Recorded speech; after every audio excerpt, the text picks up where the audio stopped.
Hey guys, welcome back to the online e-learning platform of agriculture and GK. My name is Apura Bharti and today I will discuss 50 MCQs related to plant physiology. So stay tuned. Class start करने से पहले मैं आप सबको एक important information देना चाहूंगी कि अगर आप लोग आईसीआर नेट या एएसआरबी नेट प्लांट फिजियोलॉजी की एग्जाम की प्रिपरेशन कर रहे हैं तो आप हमारा कोर्स ले सकते हैं। इस कोर्स का प्राइस पड़ेगा आपको 2000 रुपीज।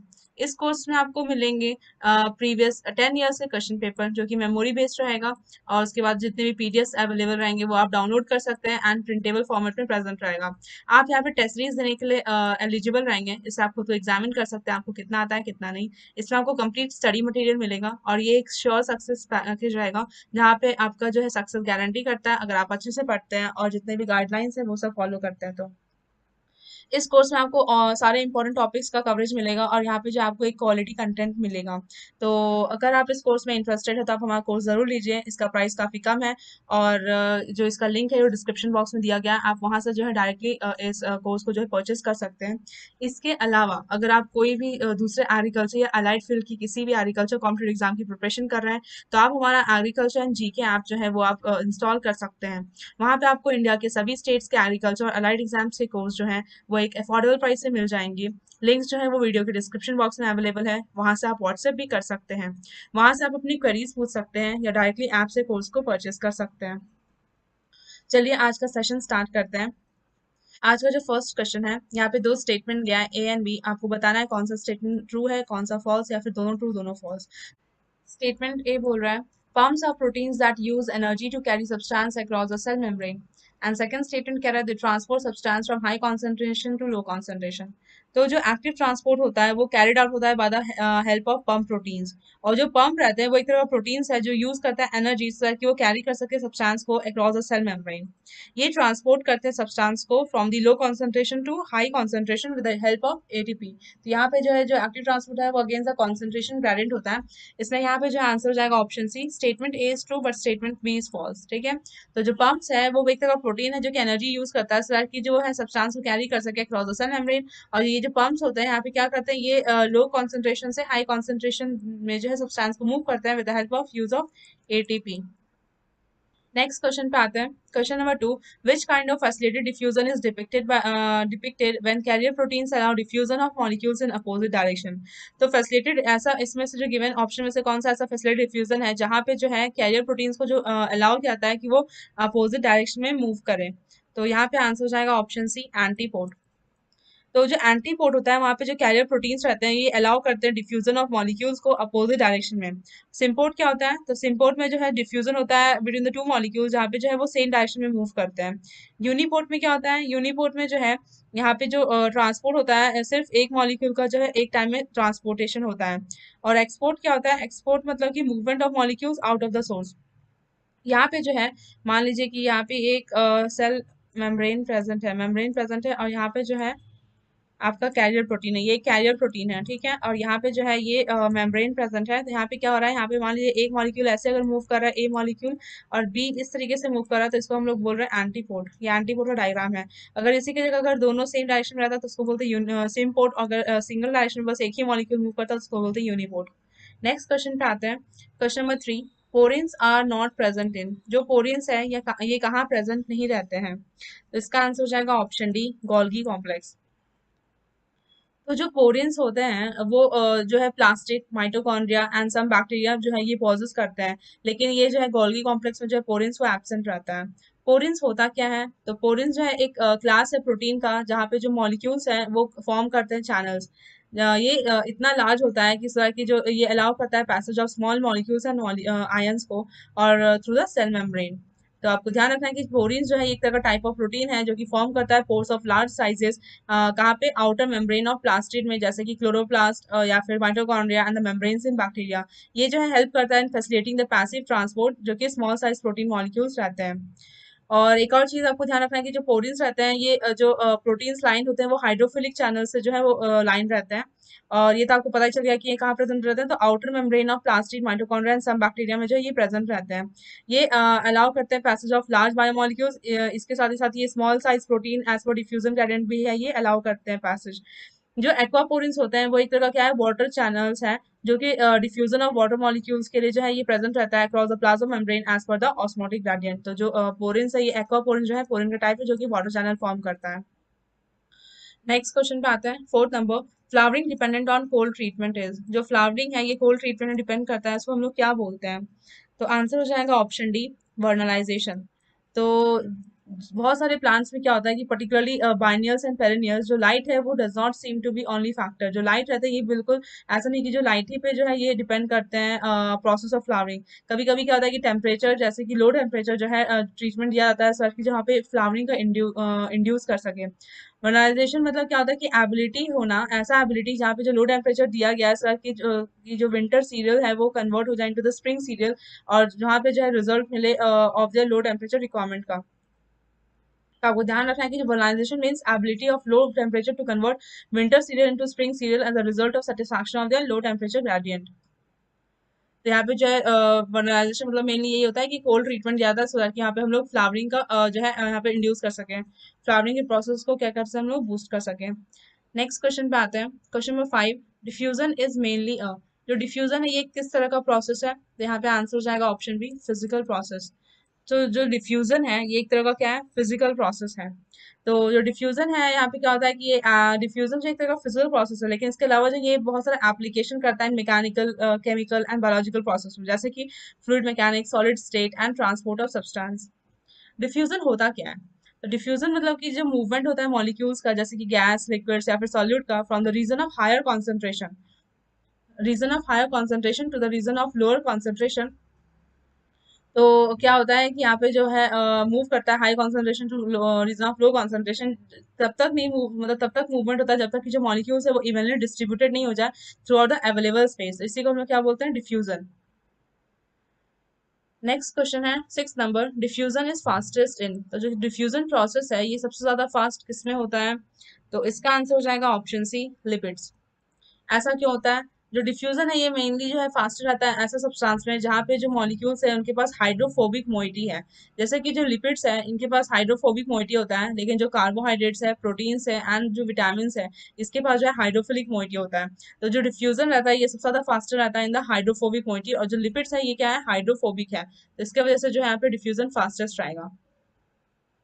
डिफ्यूजन मतलब तो आपको पता ही है कि ऐसा सब्सटेंस का जो मूवमेंट हो रहा है, सब्सटेंस का movement high concentration gradient to low concentration gradient, और तब तक होगा जब तक कि इवनली डिस्ट्रीब्यूट नहीं हो जाता उस स्पेस में, तो उसको हम लोग क्या बोलते हैं, डिफ्यूजन। नेक्स्ट क्वेश्चन पे आते हैं, 7 number, which among the following is not property of proteins present in the membrane that support facilitated diffusion.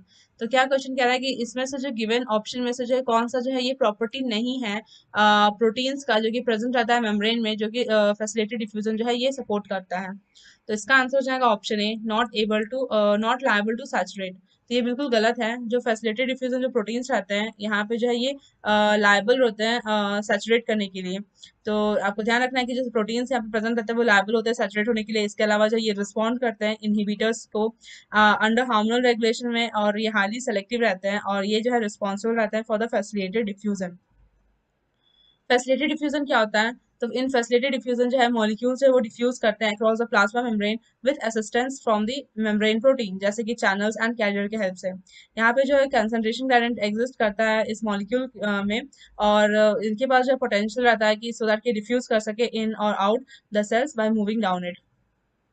Next question पे आते हैं, क्वेश्चन नंबर 8। क्या कह रहा है, स्टेटमेंट दे रखा है, स्टेटमेंट ए बोल रहा है active transport of molecule is an uphill movement. Statement B बोल रहा है simple diffusion is non selective process. तो जो एक्टिव ट्रांसपोर्ट ऑफ मॉलिक्यूल है ये अपहिल मूवमेंट है, ये बिल्कुल सही है। जो एक्टिव ट्रांसपोर्ट है यहाँ पे क्या होता है, जो मॉलिक्यूल्स है ये लो कॉन्सेंट्रेशन ग्रेडिएंट से हाई कॉन्सेंट्रेशन ग्रेडिएंट में जो है यहाँ पे काम करता है, मतलब ये अगेंस्ट द कॉन्सेंट्रेशन ग्रेडिएंट जो है काम करता है, और जिसके लिए क्या एनर्जी लगती है, जिसको जो कि एटीपी की फॉर्म में जो यहाँ पे एनर्जी यूज होता है। इसी के लिए हम लोग इसको बोलते हैं अपहिल मूवमेंट। मतलब क्या कि लो कॉन्सेंट्रेशन ग्रेडिएंट से हाई कॉन्सेंट्रेशन ग्रेडिएंट जो है यहाँ पे ट्रांसपोर्टेशन हो रहा है मॉलिक्यूल्स का, और इसके साथ यहाँ पे जो है एनर्जी यूज हो रहा है। स्टेटमेंट बी क्या कह रहा है, simple diffusion is a non selective process. ये भी सही है कि जो सिंपल डिफ्यूजन है ये एक तरह का क्या है, नॉन सेलेक्टिव प्रोसेस है। तो जो पैसिव डिफ्यूजन है ये जो एक तरह का क्या इसको बोल सकता है कि नॉन सेलेक्टिव है, क्योंकि यहाँ पे जो कोई भी मॉलिक्यूल है वो डिसॉल्व हो सकता है in the phospholipid bilayer, so that ये एबल कर सके क्रॉस कर सके अक्रॉस द प्लाज्मा मेम्ब्रेन, और ये इक्विलिब्रेट करता है between the inside and outside of the cell. तो यहाँ पे जो है सिंपल डिफ्यूजन क्या होता है, यहाँ पे सिंपल डिफ्यूजन में जो मॉलिक्यूल्स है वो high concentration gradient to low concentration gradient move करते हैं, मतलब ये जो है मूवमेंट होता है मॉलिक्यूल्स का अलोंग द कॉन्सेंट्रेशन ग्रेडिएंट। और यहाँ पे जो एटीपी नहीं यूज होता है, यहाँ पे कोई एनर्जी यूज नहीं होता है। ये आपको पॉइंट्स ध्यान रखना है, इसलिए यहाँ पे क्या हो जाएगा, ऑप्शन ए जो है यहाँ पे हमारा सही आंसर होगा, both the statements are true. Next question पे आते हैं, question number 9, which of the following does not affect the rate of diffusion. कौन सा जो है यहाँ पे कौन सा फैक्टर जो है रेट ऑफ डिफ्यूजन को अफेक्ट नहीं करेगा, तो यहाँ पे आंसर हो जाएगा ऑप्शन सी, एटीपी अवेलेबल। तो जो रेट जो डिफ्यूजन है, रेट ऑफ डिफ्यूजन, यहाँ पे क्या होगा रेट ऑफ डिफ्यूजन में कि जो डिफ्यूजन है एक तरह का ऐसा पैसिव प्रोसेस है जो कि इसको एनर्जी की जरूरत नहीं पड़ती है, चाहे वो in the form of ATP. तो डिफ्यूजन क्या है, एक तरह का पैसिव प्रोसेस है, और यहाँ पे जो है किसी भी एनर्जी की रिक्वायरमेंट नहीं होती है in the form of ATP. इसके अलावा जो टेम्परेचर होता है, प्रेशर होता है एंड कॉन्सेंट्रेशन करंट, ये जो है रेट ऑफ डिफ्यूजन का अफेक्ट कर सकता है टू द वेरिंग डिग्री। लेकिन जो एटीपी अवेलेबल है ये बिल्कुल अफेक्ट नहीं कर सकता है। एटीपी क्यों नहीं अफेक्ट कर सकता है कि यहाँ पे एटीपी जो यूज ही नहीं हो रहा है। जब यूज ही नहीं हो रहा है तो फिर ये कैसे जो है यहाँ पे अफेक्ट कर सकता है, इसलिए यहाँ पे आंसर हो जाएगा ऑप्शन सी। नेक्स्ट क्वेश्चन है question number 10, dwarfness can be control by treating the plant with. जो डॉर्फनेस होता है, जो शॉर्ट हाइटेड देखने को मिलता है प्लांट्स में, उसको हम लोग कैसे ठीक कर सकते हैं, कौन सा प्लांट हार्मोन का यूज करके, तो यहाँ पे आंसर हो जाएगा ऑप्शन बी, गिबरलिक एसिड। तो जो गिबरलिन्स होते हैं ये हेल्प करते हैं इन द रिवर्सल ऑफ डॉर्फिज्म, जो कि इन बहुत सारे जेनेटिकली डॉर्फ प्लांट्स में जो एक्सटर्नल सप्लाई होता है गिबरलिक एसिड का, ये काउज करता है रैपिड इलोंगेशन ऑफ ग्रोथ। जैसे कि rosette plant of sugar beet जहाँ पे ट्रीट किया जाता है विद द गिबरलिक एसिड, ये जो है अंडरगो करता है mark longitudinal growth of axis. यहाँ पे क्या होता है, अगर हम लोग अगर शुगर बीट में अगर गिबरलिक एसिड यूज करते हैं तो यहाँ पे क्या करता है, लॉन्गिट्यूडनल ग्रोथ होता है एक्सेस का, जिसकी वजह से क्या होता है डॉर्फिज्म जो है वहाँ पे नहीं देखने को मिलता है। तो क्या करता है जो गिबरलिक एसिड है यहाँ पे ये डॉर्फनेस को घटा के जो है वहाँ पे इलोंगेशन लाता है सेल में।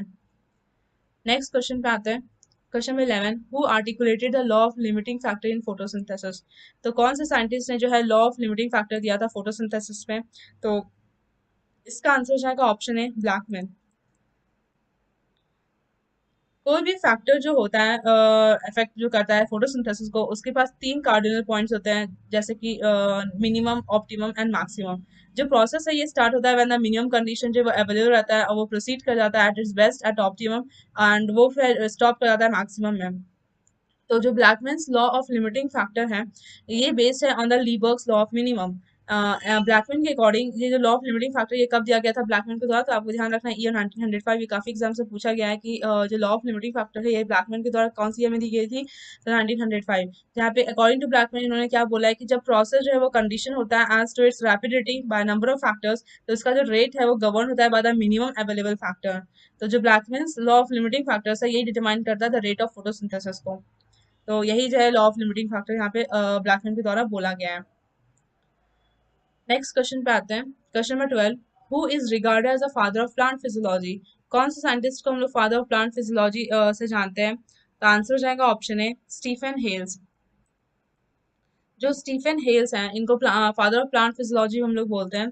जो प्लांट फिजियोलॉजी इसका मतलब क्या होता है, तो प्लांट फिजियोलॉजी एक जो सब डिसिप्लिन है बॉटनी का जो कंसर्न होता है with the functioning of physiology of plants. तो यहाँ पे जो है फंक्शनिंग या फिर फिजियोलॉजी ऑफ प्लांट्स के साथ हम लोग डील करते हैं। जो स्टीफन हेल्स है ये कंसिडर किया गया है as a father of plant physiology, क्योंकि इन्होंने जो है बहुत सारे एक्सपेरिमेंट्स किए हैं जो कि इन 1727 में। तो ध्यान रखना है कि जो स्टीफन हेल्स है ये इन्होंने जो है बहुत सारे एक्सपेरिमेंट्स किए हैं इन 1727। लेकिन जो बहुत सारे जो यूनिफाइड पीसेस थे प्लांट फिजियोलॉजी और उसको जो है एक साथ जो रखा गया है एज अ डिसिप्लिन, वो किसके द्वारा रखा गया है, तो जूलियस वॉन्सेक के द्वारा। नेक्स्ट क्वेश्चन पे आते हैं, 13 number, who discovered the process of photophosphorylation. तो किस साइंटिस्ट ने जो है फोटोफॉस्फोराइलेशन प्रोसेस को डिस्कवर किया है, तो आंसर हो जाएगा ऑप्शन बी, आर्नॉन। जो साइंटिस्ट आर्नोन है इन्होंने ही जो है photo process of photo phosphorylation जो है डिस्कवर किया है।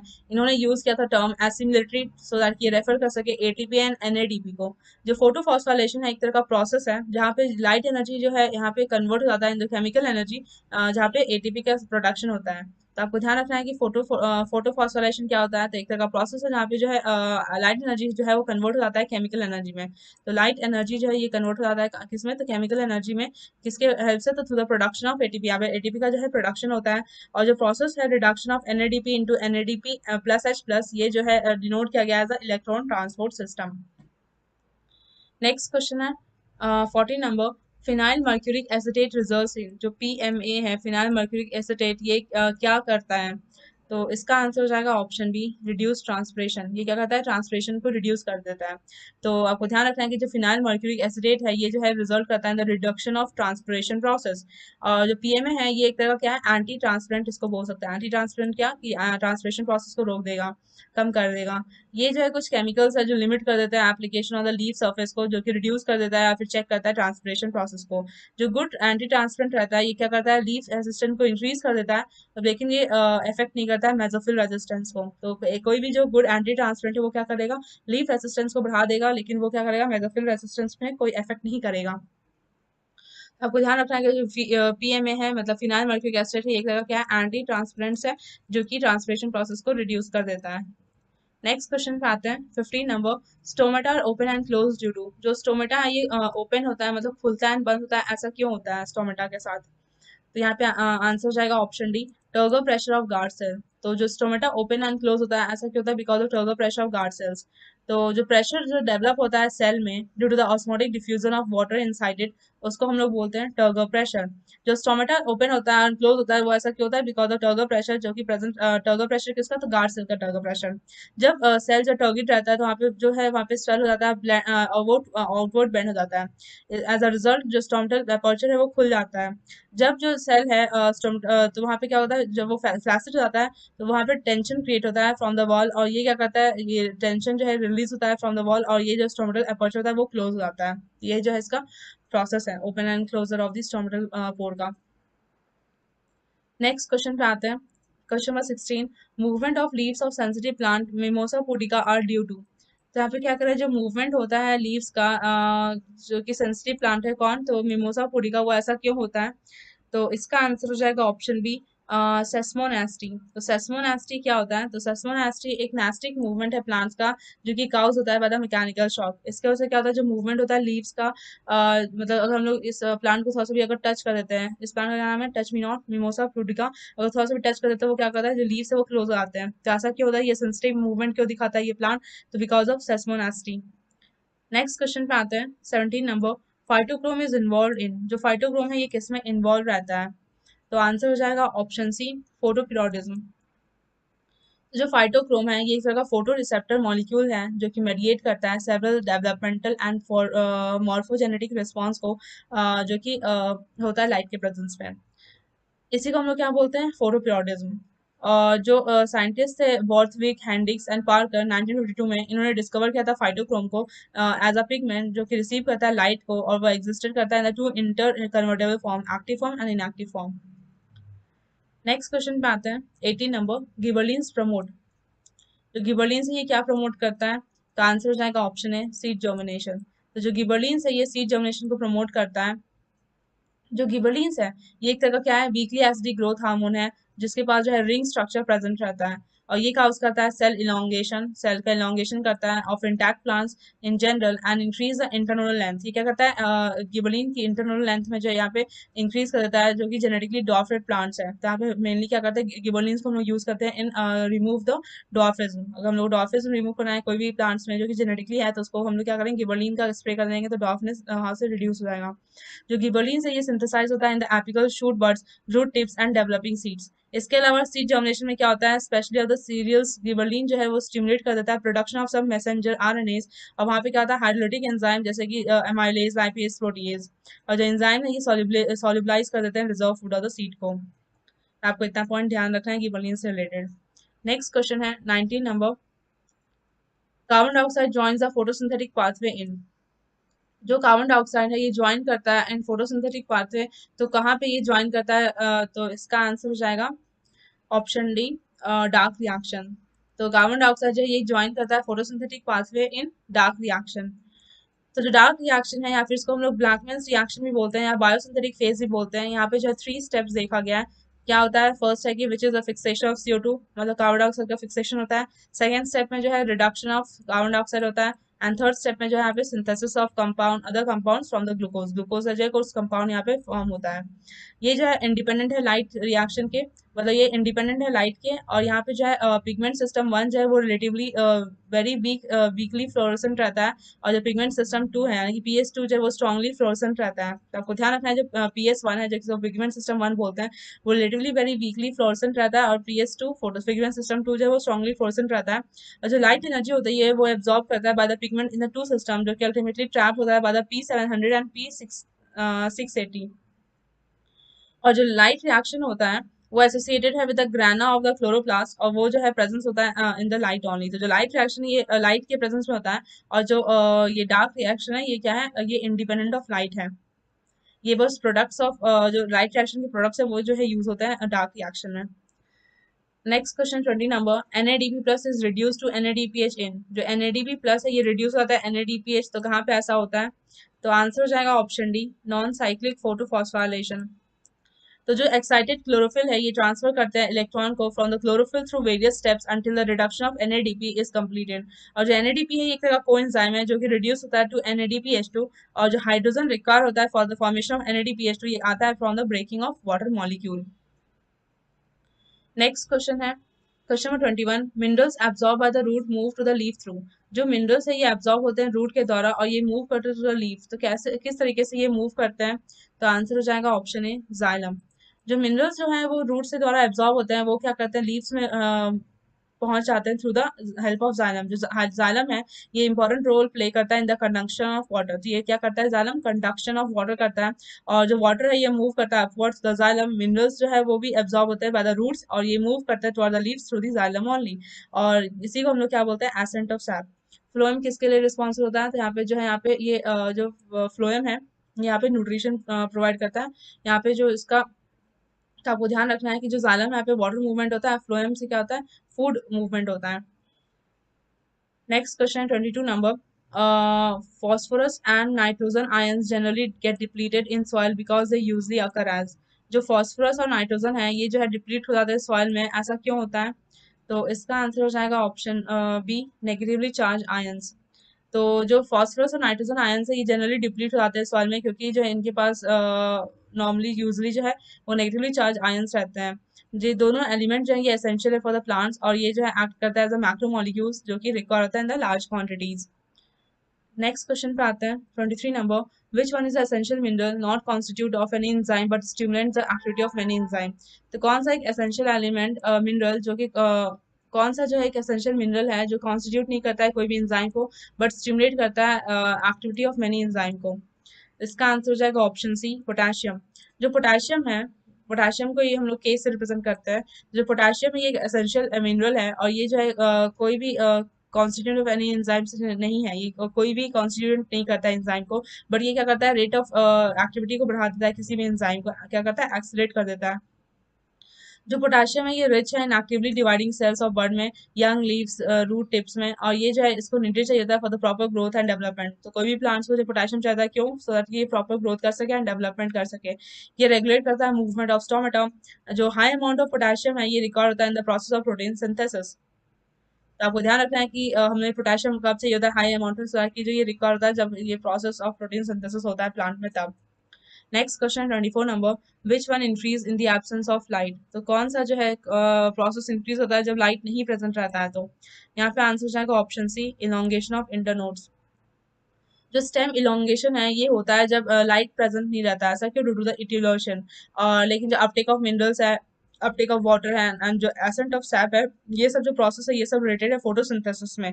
और जो जो कि फोटोसिंथेसिस का होता है लाइट के प्रेजेंस में होता है। तो जब लाइट रहेगा तो वहाँ पे फोटोसिंथेसिस होगा, खाना बनेगा, इसकी वजह से जो है uptake of minerals, Uptake of water and accent of SAP हो रहेगा। लेकिन जो स्टेम इलोंगेशन है, मतलब क्या इलोंगेशन ऑफ इंटरनोड्स जो है, यहाँ पे जो कोई लाइट की जरूरत नहीं पड़ती है, ये होता है बिकॉज ऑफ इटियोलेशन। जो स्टेम इलोंगेशन ये होता है in the absence of light, और ये ऐसा होता है इटियोलेशन की वजह से। नेक्स्ट क्वेश्चन है 25 number, which one of the following hormones can replace vernalization. तो कौन सा हार्मोन जो है ये वर्नलाइजेशन को रिप्लेस कर सकता है? तो आंसर क्या हो जाएगा, ऑप्शन सी, गिबरलिन। जो गिबरलिन है एक हार्मोन है जो रिप्लेस कर सकता है वर्नलाइजेशन को। वर्नलाइजेशन क्या होता है, एक पीरियड ऑफ कोल्ड ट्रीटमेंट दिया जाता है प्लांट्स को, यूजली पेरेनियल्स और ट्रीज को, सो दैट कि यहाँ पे जो फ्लावर का इंडक्शन हो सके। सम प्लांट्स जो है वो कभी कभी ब्लूम नहीं करते हैं। अगर हम लोग वहाँ पे वर्नलाइजेशन प्रोसेस नहीं किया तो क्या होता है, कुछ प्लांट्स जो वहाँ पे ब्लूम नहीं करते, तो जो वर्नलाइजेशन प्लांट्स होते हैं उसको एक्सपोज किया जाता है लो टेम्परेचर से, सो दैट कि वो स्टिमुलेट करे फ्लावरिंग प्रोसेस को, या फिर वो इन्हांस करे अपने सीड प्रोडक्शन को। जो बानियल्स होते हैं वो फॉर्म करते हैं अपने vegetative body in the first year, और उसके बाद जो है ये पास करते हैं through the winter season and then produce flowers और fruits in the second year. तो क्या करते हैं, जो बाइनियल्स होते हैं वो फर्स्ट ईयर में वेजिटेटिव बॉडी फॉर्म करते हैं, और सेकेंड ईयर में जो है अपना क्या करते हैं, फ्लावर्स एंड फ्रूट्स को जो है प्रोड्यूस करते हैं। लेकिन by exogenous application of gibberellin in many biennials, वो क्या हो सकता है, इंड्यूस करा सकता है टू बिहेव एज एनिमल्स, और उसके बाद कोई मतलब ज्यादा रिक्वायरमेंट नहीं होती है हमें चिल ट्रीटमेंट देने की, सो दैट कि वो फ्लावरिंग करे। तो क्या होगा, अगर हम लोग गिबरलिन्स वहाँ पे प्लांट को प्रोवाइड करते हैं तो वहाँ पे वो एनुअल जो बाइनल प्लांट्स है वो एनुअल जैसा एक्ट करने लगेगा। इसकी वजह से क्या होता है कि हमें नेचुरल चिलिंग की जरूरत नहीं होती है, वहाँ पे जो है हम लोग ट्रीटमेंट नहीं करते हैं, चिलिंग ट्रीटमेंट जो होता है, कोल्ड ट्रीटमेंट हम लोग नहीं देते प्लांट्स को, और इससे क्या होता है कि वो फ्लावरिंग फिर भी इंड्यूस हो जाता है, क्योंकि बिकॉज हम लोग वहाँ पे गिबरलिन का जो है एप्लीकेशन कर रहे हैं। Next question 26 number, the size of chlorophyll molecule is, जो क्लोरोफिल मॉलिक्यूल का जो साइज है वो क्या होता है। तो यहाँ पे जो सही जो दे रखा है साइज वो है ऑप्शन सी, हेड जो है 15 × 15 एंगस्ट्रॉम रहता है, और जो टेल है वो कितना रहता है 20 एंगस्ट्रॉम। तो आपको ध्यान रखना है कि जो क्लोरोफिल जो है ये मैग्नीशियम प्रोरफाइलिन है, यहाँ पे जो हेड है वो 15 × 15 ए रहता है, कंपाउंड रहता है। जो प्रोरफाइलिन रिंग है ये कंसिस्ट करता है 4 पायरॉल रिंग से, जो कि टुगेदर ज्वाइन रहता है by the carbon hydrogen bridges. जो चेन लॉन्ग चेन रहता है कार्बन एटम्स के, उसको हम लोग को बोलते हैं फाटोल, और जो टेल है वहाँ पे 20 एंगस्ट्रॉम का जो रहता है साइज है, और जो फाटोल रहता है वो एक तरह का चेन के फॉर्म में प्रेजेंट रहता है, जो कि अटैच करता है to the porphyrin ring. Next question पे आते हैं 27 number, the substrate for photorespiration is, तो फोटो रेस्पिरेशन का सबस्ट्रेट क्या होगा। तो यहाँ पे आंसर हो जाएगा ऑप्शन बी, ग्लाइकोलेट। जो ग्लाइकोलेट है ये फोटो रेस्पिरेशन का सबस्ट्रेट है। तो आपको ध्यान रखना है, ग्लाइकोलेट को हम लोग क्या कहते हैं, ग्लाइकोलिक एसिड भी के नाम से भी जानते हैं। तो ये जो ग्लाइकोलिक एसिड या फिर जो ग्लाइकोलेट है ये जो चीफ मेटाबोलाइट है फोटो रेस्पिरेशन का, और ये जो एक तरह का सबस्ट्रेट जैसा एक्ट करता है। जो अदर इंपॉर्टेंट मेटाबोलाइट्स है जैसे कि amino acids, glycine and serine, ये सब भी जो यहाँ पे रिक्वायरमेंट होता है। अदर जो फॉस्फो ग्लाइसरिक एसिड है ये एक तरह का लिपिड है, और जो है इसको ये जो है फोटो रेस्पिरेशन का कोई सबस्ट्रेट नहीं है। तो जो आपको ध्यान रखना है कि जो फोटो ग्लिसरिक एसिड है ये क्या है, एक तरह का लिपिड है, और इसमें जो है ये सबस्ट्रेट ऑफ फोटो रेस्पिरेशन यहाँ पे जरूरत नहीं होती है। और जो एमिनो एसिड जैसे कि ग्लाइसिन, सेरीन, एक तरह का क्या है, मेटाबोलाइट्स है। और यहाँ पे जो सबस्ट्रेट जो मेनली करते हैं इन फोटो रेस्पिरेशन वो क्या है, ग्लाइकोलेट या फिर ग्लाइकोलिक एसिड भी इसको बोल सकते हैं। Next question 28 number, in C four plants Calvin cycle operates in, तो सीफो प्लांट्स में जो है कैल्विन साइकिल कहाँ ऑपरेट होता है। तो आंसर हो जाएगा option A, stroma of bundle sheath chloroplast. तो आपको ध्यान रखना है कि जो सीफो प्लांट है यहाँ पे कैल्विन साइकिल कहाँ होता है, stroma of the bundle sheath जो ये क्लोरोप्लास्ट में रहता है। जो सीफो प्लांट है इसके पास characteristic has a leaf anatomy, यहाँ पे जो है फ्रेंच एनाटॉमी प्रेजेंट रहता है। यहाँ पे दो टाइप ऑफ क्लोरोप्लास्ट देखने को मिलते हैं, bundle sheath chloroplast and mesophyll chloroplast. जो सीफो प्लांट होता है यहाँ पे दो कार्बोक्सिलेशन रिएक्शन होता है, जो कि फर्स्ट होता है मेसोफिल क्लोरोप्लास्ट, एंड उसके बाद जो होता है बंडल शीथ क्लोरोप्लास्ट में होता है। जो CO2 एक्सेप्टर है, मतलब कार्बन डाइऑक्साइड जो एक्सेप्टर मॉलिक्यूल है वो प्रेजेंट रहता है इन द मेसोफिल क्लोरोप्लास्ट, जिसको हम लोग बोलते हैं PEP, मतलब कि फॉस्फोइनोपाइरुवेट, और नॉट राइबोलेज 1,5 बाइफॉस्फेट। आपको कंफ्यूज नहीं करना है, यहाँ पे जो CO2 एक्सेप्टर है वो क्या होता है, फॉस्फोइनोपाइरुवेट होता है। एंड फर्दर उसके बाद जो एंजाइम रहता है पेप कार्बोक्सिलेज, जो इसको क्या करता है, इस पे काम करता है। जो RUPP कार्बोक्सिलेज है वो एब्सेंट रहता है मेसोफिल क्लोरोप्लास्ट में, लेकिन वो प्रेजेंट रहता है in the bundle sheath chloroplast में। जो फर्स्ट प्रोडक्ट जो फॉर्म होता है वो क्या होता है, सीफो प्लांट में ऑक्सालो एसिटिक एसिड। और ऐसा क्यों होता है, ऑक्सालो एसिड फॉर्म होने की वजह से जो इसको हम लोग क्या बोलते हैं, ये 4 कार्बन कंपाउंड है, इसलिए इसका नाम पड़ा है C4 साइकिल। और जो बंडल शीट सेल्स है वो फिक्स करता है CO2 through the C3 cycle. तो बंडल शीट में जो है यहाँ पे C3 साइकिल होता है। तो आपको ध्यान रखना है कि कैल्विन साइकिल को हम लोग C3 साइकिल बोलते हैं, और ये जो है कहाँ ऑपरेट होता है, यहाँ पे बंडल शीट सेल्स में होता है। इसके बंडल शीट तो स्ट्रोमा और बंडल शीट क्लोरोप्लास्ट में।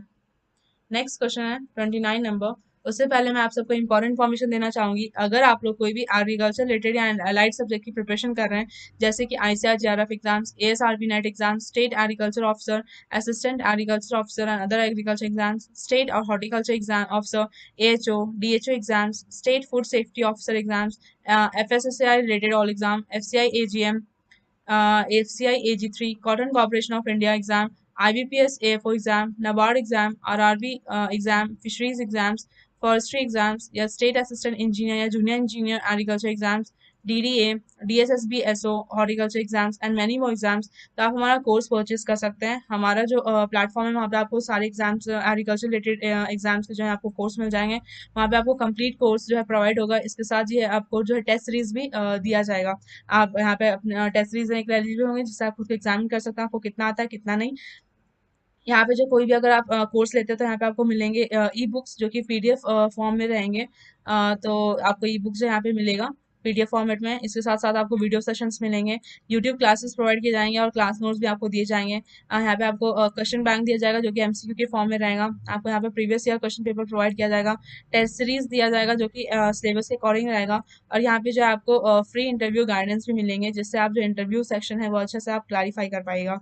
इसके बाद जो है अगर आप कोई भी कोर्स लेना चाहते हैं तो आप हमारे डिस्क्रिप्शन बॉक्स में जाइए, वहाँ पे जो है लिंक अवेलेबल है, या फिर हमें व्हाट्सएप कांटेक्ट भी कर सकते हैं जिससे आपको कम्प्लीटली कोर्स का डिटेल्स मिल जाएगा।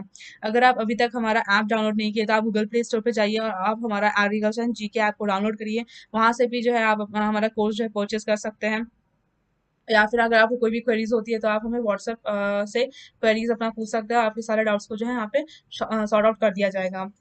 आई होप अगर आप कोई भी एग्रीकल्चर कॉम्पिटिटिव एग्जाम का प्रिपरेशन कर रहे हो तो आप हमारा कोर्स लेंगे। हमारे टीचर्स काफ़ी एक्सपीरियंस है, हमारे प्लेटफॉर्म से काफ़ी बच्चों का सिलेक्शन हुआ है और आप भी उसमें से हो सकता है अगर आप हमारा कोर्स परचेस करते हैं और अच्छे से पढ़ते हैं तो। चलिए अपना सेशन कंटिन्यू करते हैं। Next question 29 number, a very efficient converter of solar energy with net productivity of 204 kg per metre square और मोर इज द क्रॉप। ऐसा कौन सा क्रॉप है जो कि सोलर एनर्जी को जो है वो कन्वर्ट कर देता है विद नेट प्रोडक्टिविटी जो कि देता है 204 kg पर मीटर स्क्वायर। यहाँ पे आंसर हो जाएगा ऑप्शन बी, शुगर केन। ऐसा क्यों होता है? क्योंकि शुगर केन जो है एक तरह का C4 प्लांट है और जो वीट राइस बाजरा ये एक तरह का क्या है C3 प्लांट्स है। तो जो बहुत एफिशिएंट कन्वर्टर है जो कि सोलर एनर्जी का with net productivity to two 4 kg per metre square, तो वो क्या है वो है शुगर केन। या फिर यहाँ पे मेज भी हो सकता है, अगर मेज रहता ऑप्शन तो मेज होता, नहीं तो शुगर केन। ऐसा क्यों? बिकॉज ये जो है C4 प्लांट्स है और बाकी सब क्या है वो C3 प्लांट्स है।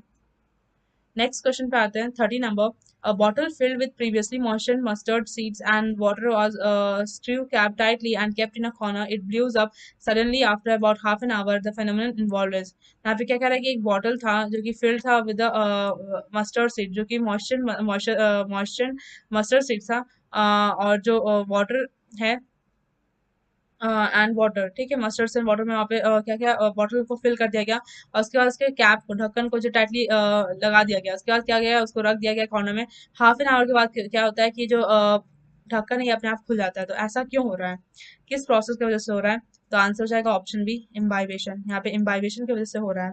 तो इम्बाइबेशन होता क्या है? तो यहाँ पे क्या होता है, जो एब्जॉर्प्शन होता है वाटर का by the solid particles of an absorbent जो कि काउज करता है इनॉर्मसली इंक्रीज इन वॉल्यूम जो कि विदाउट फॉर्मिंग अ सोल्यूशन, इसको बोलते हैं इम्बाइबेशन। इम्बाइबेशन मैंने क्या कि absorption of water bye the solid particle. और जो बॉटल फिल किया गया है previously the moisture mustard seeds and water से, वो क्या होता है वो जो उसका कैप वो खुल जाता है। ऐसा क्यों होता है? Because of the phenomenon of imbibition.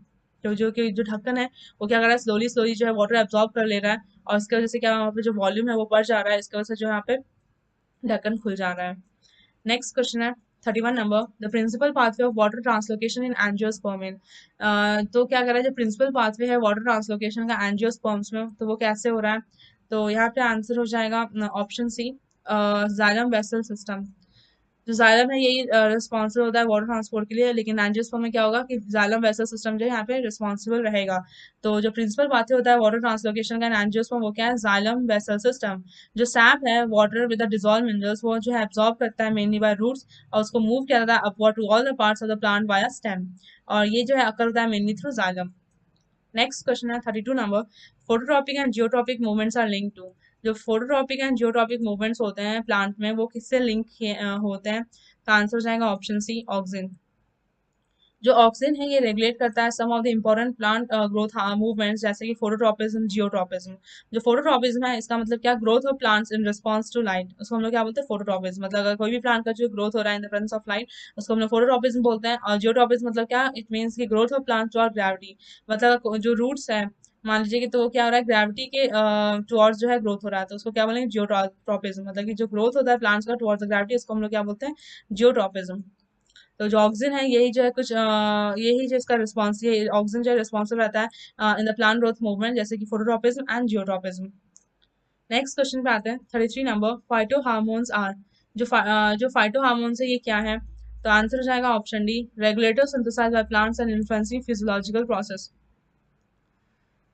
तो क्या कहना चाह रहा है कि जो फाइटो हार्मोन्स है क्या हो रहा है, या फिर इसको हम लोग ग्रोथ हार्मोन्स भी बोलते हैं, ये जो है एक तरह का ऑर्गेनिक सब्सटेंस है जो कि सिंथेसाइज होता है इन द माइन्यूट क्वांटिटीज कोई एक particular part of the plant में, और फिर वो ट्रांसपोर्ट होता है to the other plant part में।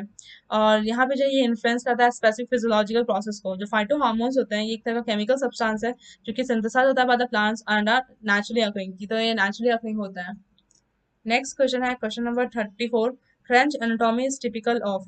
जो क्रंच एनाटॉमी ये किस टाइप ऑफ प्लांट्स में देखने को मिलता है? तो आंसर जाएगा ऑप्शन ए, सीफो प्लांट्स। जो क्रंच एनाटॉमी है ये सीफो प्लांट्स का कैरेक्टरिस्टिक है। तो जो सीफो प्लांट्स होते हैं इसके बाद कैरेक्टरिस्टिक है लीफ एनाटॉमी का, स्पेशल लीफ एनाटॉमी जो मिलता है वो है क्रंच एनाटॉमी। यहाँ पे दो टाइप ऑफ क्लोरोप्लास्ट देखने को मिलते हैं, bundle sheath chloroplast and mesophyll chloroplast. जो सीफो प्लांट्स है यहाँ पे जो है दो कार्बोक्सिलेशन रिएक्शन होता है, पहला जो है वो होता है, पहला कार्बोक्सिलेशन रिएक्शन मेसोफिल क्लोरोप्लास्ट में, और दूसरा होता है बंडल शीथ क्लोरोप्लास्ट में। जो CO2 एक्सेप्टर मॉलिक्यूल है यहाँ पे जो मेसोफिल क्लोरोप्लास्ट में प्रेजेंट करते हैं वो उसको कहते हैं हम लोग PP, जो कि है फॉस्फोइनोल पायरुवेट। उसके बाद जो एंजाइम प्रेजेंट रहता है यहाँ पे वो होता है पेप कार्बोक्सिलेज। और जो RUBP कार्बोक्सिलेज है वो एब्सेंट रहता है मेसोफिल क्लोरोप्लास्ट में, लेकिन वो प्रेजेंट रहता है बंडल शीथ क्लोरोप्लास्ट में। और जो फर्स्ट प्रोडक्ट जो फॉर्म करता है वो क्या होता है, ऑक्सैलो एसिटिक एसिड, जो कि 4 कार्बन कंपाउंड है, इसके वजह से इसको नाम बोलते हैं C4 साइकिल। और जो बंडल शीथ सेल्स है ये फिक्स करता है कार्बन डाइऑक्साइड को थ्रू द C3 साइकिल, मतलब कैल्विन साइकिल। नेक्स्ट क्वेश्चन पे आते हैं, question number 35, the first carbon dioxide acceptor in C4 plants is. जो फर्स्ट कार्बन डाइऑक्साइड एक्सेप्टर है C4 प्लांट्स वो क्या है? तो यहाँ पे आंसर हो जाएगा ऑप्शन ए, फॉस्फोइनोल पायरुवेट। जो फॉस्फोइनोल पायरुवेट है ये फर्स्ट कार्बन डाइऑक्साइड एक्सेप्टर है।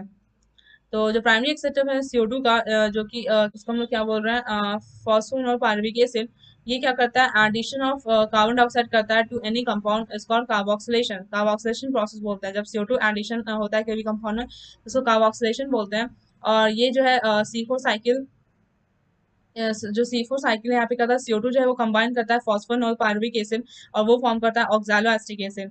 जो एंजाइम है ये फॉस्फोइनोल पायरुवेट कार्बोक्सिलेज है। और जो ऑक्सैलो एसिटिक एसिड है ये ब्रेकअप कर जाता है into the pyruvic acid and CO2, जो कि कंबाइन होता है with RUDP to form PGA, और वहाँ पे तो कैल्विन साइकिल में। नेक्स्ट क्वेश्चन पे आते हैं, question number 36, in soil the water available for root absorption is. तो सॉइल में जो है वाटर एब्जॉर्प्शन कैसे होता है? जो सॉइल में जो वाटर एब्जॉर्प्शन होता है किसके द्वारा? तो रूट से जो वाटर एब्जॉर्प्शन होता है वो कैसे होता है? तो यहाँ पे आंसर हो जाएगा ऑप्शन बी, कैपिलरी वाटर। तो जो वाटर अवेलेबल रहता है रूट एब्जॉर्प्शन के लिए यहाँ पे जो है कैपिलरी वाटर रहता है। तो जो कैपिलरी वाटर होता है सॉइल में वो अवेलेबल रहता है फॉर द रूट एब्जॉर्प्शन। और जो कैपिलरी वाटर होता है ये फिल कर देता है स्पेस को between the non colloidal soil particles and forms करता है फिल्म को अराउंड देम। ये जो वाटर हेल्ड रहता है by the capillary forces around and between the particles, वो जो है वो ग्रेटेस्ट इंपॉर्टेंस रहता है प्लांट लाइफ के लिए, तो ये आपको ध्यान रखना है। नेक्स्ट क्वेश्चन पे आते हैं, 37 number, the most widely accepted theory for ascent of sap in trees is. तो जो मोस्ट वाइडली एक्सेप्टेड जो थ्योरी है एसेंट ऑफ सैप का, ये कौन सा है? तो आंसर हो जाएगा option D, transpiration pull and cohesion theory of Dixon and Joly. तो जो ट्रांसपिरेशन पुल कोहेशन थ्योरी है एसेंट ऑफ सैप का, जो ट्री में दिया गया था, वो वाइडली मोस्ट वाइडली एक्सेप्टेड है। और ये जो है कॉन्सेप्ट प्रपोज किया गया था by the Dixon and Joly के द्वारा, कब? 1884 में। तो आपको ध्यान रखना है ईयर भी, 1884 में जो है डिक्सन एंड जॉली ने इसको इस कॉन्सेप्ट को दिया था। ये जो है बेस्ड करता है ऑन द 3 बेसिक एजम्पशन, जैसे कि cohesion in between water molecules, continuity of water column and transpiration pull. ये सब का जो है कुछ बेसिक एजम्पशन की बात जो है इसको थ्योरी को दिया गया है। नेक्स्ट क्वेश्चन पे आते हैं, 38 number, twining of tendrils is due to. जो ट्विनिंग होता है टेंड्रिल्स में क्यों होता है? तो आंसर हो जाएगा ऑप्शन ए, थिग्मोट्रोपिज्म।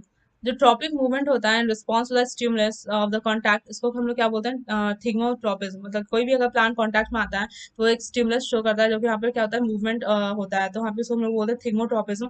जैसे कि calling of tendrils and stems, haustoria and कस्कटा, ये सब जो यहाँ पे जो मूवमेंट होता है इसको हम लोग क्या बोलते हैं, थिग्मोट्रोपिज्म का एग्जाम्पल है। नेक्स्ट क्वेश्चन पे आते हैं, 39 number, the hormone responsible for apical dominance is. ऐसा कौन सा हार्मोन है जो कि एपिकल डोमिनेंस के लिए रिस्पॉन्सिबल है? तो इसका आंसर जाएगा ऑप्शन है IAA। इसका IAA का फुल फॉर्म है इंडोल एसिटिक एसिड। ये जो है एक तरह का एपिकल हार्मोन, एपिकल ऑक्सिन का जो टाइप्स है, ठीक है। और यही जो है हार्मोन रिस्पॉन्सिबल रहता है एपिकल डोमिनेंस में। तो कोई भी मस्कुलर प्लांट्स में जो है स्पेशली द टॉलर वंस, यहाँ पे अगर एपिकल बर्ड को जो अगर इंटैक्ट कर दिया जाएगा और ग्रोइंग, तो यहाँ पे क्या होगा कि लैटरल बर्ड्स जो है वहाँ पे सप्रेस रहेंगे। और अगर हम लोग एपिकल बर्ड को रिमूव कर देते हैं तो वहाँ पे क्या होगा, फास्ट ग्रोथ होगा लैटरल बर्ड्स का। ऐसा क्यों होता है, ये बिकॉज ऑफ एपिकल बर्ड जो है वो अगर ये जो इन्फ्लुएंस है एपिकल बर्ड का, ये जो है यहाँ पे क्या करता है, suppressing of the growth of the lateral birds, इसी को हम लोग बोलते हैं एपिकल डोमिनेंस। ये जो इन्फ्लुएंस जो होता है एपिकल बर्ड का जो कि सप्रेस कर रहा है ग्रोथ ऑफ लैटरल बर्ड्स, इसको क्या बोलते हैं, एपिकल डोमिनेंस। और जो IAA इंडोल 3 एसिटिक एसिड जिसको हम लोग बोलते हैं, ये एक तरह का नेचुरल ऑक्सीजन है जो कि रिस्पॉन्सिबल होता है फॉर द एपिकल डोमिनेंस। और जो GA है, GA मतलब क्या, गिबरेलिक एसिड। तो यहाँ पे शॉर्ट फॉर्म में दिया, आपको उसका फुल फॉर्म भी जाना है कि जो GA है वो क्या है, गिबरेलिक एसिड।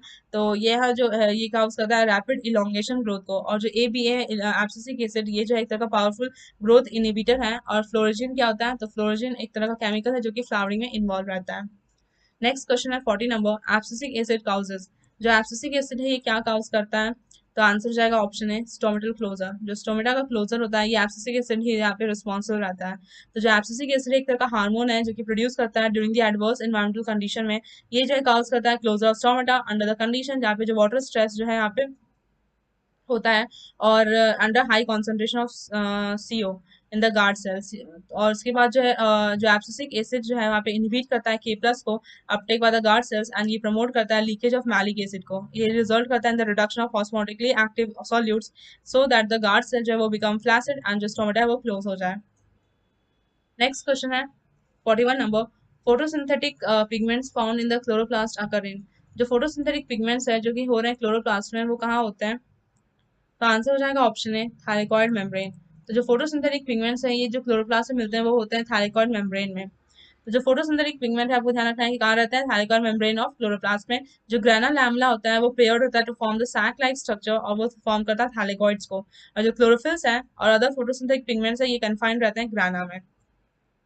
नेक्स्ट क्वेश्चन है 42 number, dark reactions in photosynthesis occur in. जो डार्क रिएक्शन होता है फोटोसिंथेसिस में वो कहाँ होते हैं, तो आंसर जाएगा option C stroma outside photosynthetic lamella. तो जो डार्क रिएक्शन है फोटोसिंथेसिस का वो कहाँ होते हैं, तो वो होते हैं स्ट्रोमा में होते हैं जो कि फोटोसिंथेटिक लैमेला के बाहर रहता है। जो डार्क रिएक्शन है वो एक तरह का फोटोसिंथेसिस है जो कि प्योरली एंजाइमेटिक रिएक्शन है, और ये स्लोअर रहता है than the primary photochemical reaction. ये जो है stroma portion of the chloroplast में होते हैं और ये इंडिपेंडेंट होते हैं लाइट के, मतलब कि ये जो है या फिर लाइट प्रेजेंस हो या एब्सेंस हो, दोनों में हो सकता है ऑफ द लाइट, और ये है जो है प्रोवाइड करता है एसिलेटरी पावर। नेक्स्ट क्वेश्चन पे आते हैं, question 43। During monsoon the rice of crop of the eastern state of India shows lesser yield due to the limiting factor of. Monsoon के समय जो है राइस क्रॉप जो है ईस्टर्न स्टेट में जो है वो क्या करते हैं, कम yield शो करते हैं। ऐसा क्यों होता है, किसके लिमिटिंग फैक्टर की वजह से, तो यहाँ पे आंसर हो जाएगा ऑप्शन बी लाइट। यहाँ पे जो है लाइट के लिमिटिंग फैक्टर से क्या होता है, जो रेट ऑफ yield है ये जो है यहाँ पे घट जाता है। ऐसा क्यों होता है, तो जो रेट ऑफ yield है ये डिपेंड होता है लाइट में, जो कि फोटोसिंथेसिस डिपेंडेंट प्रोसेस है, और जो फोटोसिंथेसिस है वो लाइट पे डिपेंड करता है। अगर मैक्सिमम रेट ऑफ फोटोसिंथेसिस हो रहा है तो यहाँ पे लाइट जो है यहाँ पे अगर कब होगा, तो यहाँ पे अगर लाइट जो है वो ब्राइटेस्ट है तब तब वहाँ पे जो है मैक्सिमम रेट ऑफ फोटोसिंथेसिस होगा। लेकिन मॉनसून में क्या होता है कि जो लाइट है वो डिम हो जाता है, इसकी वजह से क्या है, जो फोटोसिंथेसिस का रेट है वो घट जाता है, और उसकी वजह से जो yield है वहाँ पे कम देखने को मिलता है। मतलब कहाँ पे डायरेक्टली जो है यहाँ पे yield पे इफेक्ट करता है, और उसका ऐसा क्यों होता है, बिकॉज जो लाइट है वो कम है, लाइट कम से क्या हो रहा है, खाना कम बना रहा है प्लांट, फोटोसिंथेसिस कम हो रहा है, इसकी वजह से yield घट जाता है। नेक्स्ट क्वेश्चन है 44 number, ferredoxin is a constituent of. जो फेरोडॉक्सिन है ये किसका कॉन्स्टिट्यूएंट है, तो आंसर हो जाएगा ऑप्शन है PS1। जो फोटोसिस्टम 1 है, जो फोटो सिस्टम 1 है, द इजेक्टेड इलेक्ट्रॉन जो होते हैं वो ट्रैप हो जाते हैं बाय द FRS मतलब फेरोडॉक्सिन रिड्यूसिंग सब्सटेंस, और जो कि अननोन ऑक्सीडेशन रिडक्शन सिस्टम है। द इलेक्ट्रॉन जो है वो ट्रांसफर आता है to the non haem iron protein जिसको हम लोग फेरोडॉक्सिन को बोलते हैं, और जहाँ से जो इलेक्ट्रॉन है वो ट्रांसफर होता है टू द NADP। और जो intermediate protein electron carrier ferredoxin NADP reductase के प्रेजेंस में, और जो है NADP प्लस जो है वो रिड्यूस हो जाता है इन NADPH प्लस H प्लस में। तो ये जो है PS1 जो है यहाँ पे फेरोडॉक्सिन का कॉन्स्टिट्यूएंट है, तो ये आपको ध्यान रखना है। नेक्स्ट क्वेश्चन पे आते हैं, question number 45। Water movement between cells is due to. जो वाटर मूवमेंट होता है बिटवीन सेल्स वो क्यों होता है? तो यहाँ पे आंसर हो जाएगा ऑप्शन सी, डीपीटी। जो वाटर मूवमेंट होता है सेल के बीच में वो डीपीटी की वजह से होता है। और यहाँ पे अगर सेल जो है अगर उसको प्लेस किया गया अंदर प्योर वाटर तो वो शो करता है endo osmosis. As a result जो वाटर है वो एंटर करता है इनटू द सेल। यहाँ पे क्या होता है ऑस्मोटिक एंट्री होती है वाटर की, जिससे क्या होता है हाई ऑस्मोटिक प्रेशर जो है सेल सैप में देखने को मिलता है। जो इनवर्ड मूवमेंट होता है वाटर का वो जो होता है ऐसा क्यों होता है अगर अगर ओपी जो है अगर टीपी से बड़ा है, OP is greater than TP, तब वहाँ पे इनवर्ड मूवमेंट ऑफ वाटर देखने को मिलती है। और जो नेट फोर्स है with which the water is drawn into the cell वो रहता है equal to the difference of OP and TP. OP मतलब क्या ऑस्मोटिक प्रेशर, टीपी मतलब टर्गर प्रेशर। और इसी डिफरेंस को हम लोग क्या बोल रहे हैं डिफ्यूजन प्रेशर डेफिसिट मतलब डीपीडी। डीपीडी का फुल फॉर्म क्या है डिफ्यूजन प्रेशर डेफिसिट। आपको ध्यान रखना है डीपीडी मतलब क्या होता है ओपी माइनस टीपी। डीपीडी मतलब क्या है डिफ्यूजन प्रेशर डेफिसिट क्या होता है OP osmotic pressure minus turgor pressure, TP मतलब टर्गर प्रेशर। तो आपको ध्यान रखना है जो डीपीडी है एक तरह का क्या है सक्शन प्रेशर भी इसको बोलते हैं, एक तरह का एबिलिटी है सेल के पास जो रहता है वो सेल की वाटर को ड्रॉ कर सके। ये क्या है first force per unit area रहता है जहाँ पे वाटर जो एंटर करता है विद द सेल। और जो अमाउंट ऐसा amount is a diffusion pressure solution जब वो लोड होता है then that of the solvent at the same temperature and atmospheric pressure, तो उसको हम लोग क्या बोलते हैं डीपीटी। जो डीपीटी टर्म है इसको कौन इंट्रोड्यूस किया है? तो मेयर ने इंट्रोड्यूस किया है 1938। ये आपको ध्यान रखना है। नेक्स्ट क्वेश्चन है 46 number, which of the following is used to determine the rate of transpiration in plants. तो कौन सा इंस्ट्रूमेंट हम लोग यूज कर सकते हैं जिससे हम लोग रेट ऑफ ट्रांसपिरेशन जो है पता लगा सके प्लांट्स में? तो यहाँ पे जो है आंसर जाएगा ऑप्शन बी, फोटोमीटर। जो फोटोमीटर है एक तरह का इंस्ट्रूमेंट है जो यूज करता है to determine the rate of transpiration. यहाँ पे फोर टाइप्स ऑफ फोटोमीटर देखने को मिलता है, सिंपल, गैंगॉन्स, बोस, फार्मर्स फोटोमीटर। और यहाँ पे जो है क्या होता है with help of the photometer क्या होता है वी यूजली जो है मेजर करते हैं सक्शन ऑफ वाटर जो कि ट्रांसपिरेशन से होता है। और जो फोटोमीटर है वो एक एपरेटस है for knowing the radial size of stomata. तो आपको पोरोमीटर और फोटोमीटर में नहीं कंफ्यूज होना है। जो पोरोमीटर है ये क्या यूज करते हैं इसको हम लोग जो एपरेटस है जो रिलेटिव साइज ऑफ स्टोमेटा को मेजर करने में हेल्प होता है। और जो टेंसियोमीटर है ये एक तरह का इंस्ट्रूमेंट है जो मेजर करता है सॉइल वाटर टेंशन। और जो ऑक्सानोमीटर है ये जो है एक एपरेटस है जो यूज होता है फॉर द मेजरिंग इंक्रीज और rate of the growth of plants. Oximeter से हम लोग ग्रोथ के बारे में पता कर सकते हैं। और लेकिन जो फोटोमीटर है ये इंस्ट्रूमेंट है जो कि रेट ऑफ ट्रांसलेशन को डिटरमाइन करता है। नेक्स्ट क्वेश्चन पे आते हैं 47 number, guttation is mainly due to. जो गटेशन है ये किसकी वजह से होता है? तो आंसर हो जाएगा ऑप्शन ए, रूट प्रेशर। तो गटेशन जो है ये मेनली रूट प्रेशर की वजह से होता है। जो लॉस ऑफ वाटर होता है थ्रू दी वाटर स्टोमेटा जो इसको हम लोग हाइड्रोथोर्स बोलते हैं, इसी को हम लोग बोलते हैं गटेशन। गटेशन मतलब क्या है loss of water through the water stomata या फिर हाइड्रोथोर्स। जो गटेशन है ये अकर होता है जब ट्रांसपिरेशन रेट जो है वो बहुत कम हो जाता है as compare to the rate of water absorption. इसके वजह से क्या होता है जो रूट प्रेशर है वो डेवलप कर जाता है और वाटर जो है वो पुश आउट हो जाता है through the specialised pores at the vein ending जिसको हम लोग बोलते हैं हाइड्रोथोर्स। और जिसकी वजह से क्या होता है जो गटेशन है ये जो है होता है। और गटेशन जो ये एक्टिविटी ऑफ हाइड्रोथोर्स की वजह से नहीं होता है बट ये रूट प्रेशर की वजह से होता है। तो आपको ध्यान रखना है कि जो गटेशन है ये रूट प्रेशर के डेवलप होने की वजह से होता है। नेक्स्ट क्वेश्चन है 48 number, in terrestrial habitat temperature and rainfall conditions are influence by. Terrestrial habitat में जो है टेम्परेचर और रेनफॉल कंडीशन जो है किससे इन्फ्लुएंस होता है? तो आंसर हो जाएगा option B, transpiration. Terrestrial habitat में क्या होता है कि जो टेम्परेचर एंड रेनफॉल कंडीशन है वो इन्फ्लुएंस होता है ट्रांसपिरेशन प्रोसेस से। और जो रेट ऑफ ट्रांसपिरेशन है ये डायरेक्टली प्रोपोर्शनल होता है to the saturation deficit of atmosphere से। जो प्लांट्स ग्रो करते हैं the region where transpiration is meagre, तो वो क्या करता है ओवर हीटिंग नहीं शो करते हैं और जो ट्रांसपिरेशन है वो प्रिवेंट करता है ओवर हीटिंग को। नेक्स्ट क्वेश्चन पे आते हैं 49 number, conversion of starch to organic acid is required for. जो स्टार्च टू ऑर्गेनिक एसिड जो कन्वर्जन होता है यहाँ पे किसका रिक्वायरमेंट होता है? तो इसका आंसर हो जाएगा ऑप्शन है स्टोमेटल ओपनिंग। तो यहाँ पे जो है जो ऑर्गेनिक एसिड है ये क्या करता है टर्सरी द गार्ड सेल्स जो है यूजली कंट्रोल होता है by the K plus C L minus and H plus मतलब। और जो ओपनिंग होता है स्टोमेटा का वो इनिशिएट होता है by the exertion of H plus by the guard cell. और उसका इनटेक अगर इफ के प्लस एंड सी एल जो है वो disappearance of starch and appearance of organic acid like malic acid. आपको ध्यान रखना है जो कन्वर्स होता है स्टार्च टू ऑर्गेनिक एसिड तो ये क्या होता है require for the stomatal opening.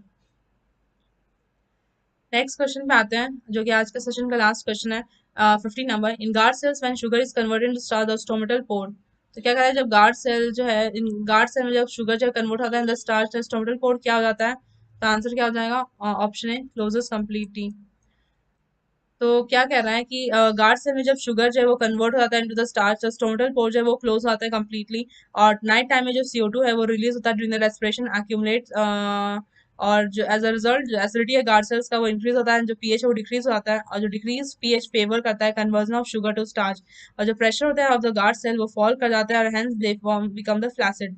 इसके वजह से क्या होता है, स्टोमेटल apparatus जो है वो एपर्चर जो है क्लोज हो जाता है। तो ये इसका मेन रीजन है। यहाँ पे जो आंसर की प्रोवाइड किए गए हैं, अगर आप इस पीडीएफ को डाउनलोड करते हैं डिस्क्रिप्शन बॉक्स में आपको ये पीडीएफ मिल जाएगा, वहां से आप डाउनलोड करते हैं तो आप इसको प्रैक्टिस कर सकते हैं, और ये सारे इंपॉर्टेंट क्वेश्चन है एग्जाम से पूछे गए हैं। आपको ईयर वगैरह भी और साइंटिस्ट का नाम अच्छे से याद होना चाहिए, ये सब क्वेश्चन काफी ज्यादा पूछे जाते हैं एग्जाम्स में। अगर आप हमारे चैनल पे न्यू है तो हमारे चैनल को सब्सक्राइब करें, अगर आपको ये वीडियो पसंद आए तो इसे लाइक करें एंड अपने फ्रेंड्स के साथ शेयर करें। अगर आप हमें अदर सोशल मीडिया प्लेटफॉर्म पे ज्वाइन होना चाहते हैं तो आप हमें इंस्टाग्राम पे फॉलो कर सकते हैं, हमने टेलीग्राम पे एंड व्हाट्सएप पे ग्रुप बनाया है, वहाँ पे आप ज्वाइन हो सकते हैं। वहाँ पे डेली ग्रुप डिस्कशन होता है स्टूडेंट का, जो कि काफ़ी बेनिफिशियल होगा आपके लिए, आपको बहुत कुछ नया सीखने को मिलेगा, तो आप ज़रूर उसे ज्वाइन करें। और वहाँ पे आपको जो है डेली नोट्स दिए जाएंगे पीडीएफ के फॉर्मेट में, और आपको जो है डेली जॉब अपडेट्स दिया जाएगा, जिससे आप टाइमली एप्लीकेशन फॉर्म को फिल अप कर पाएंगे। तो आप ज़रूर इसके ज्वाइन करें। इस सोशल मीडिया का लिंक जो है वो डिस्क्रिप्शन बॉक्स में प्रोवाइडेड है, वहाँ पे आप जाके सारे चैनल्स को ज्वाइन कर सकते हैं, और इंस्टाग्राम पे हमें ज़रूर फॉलो करें।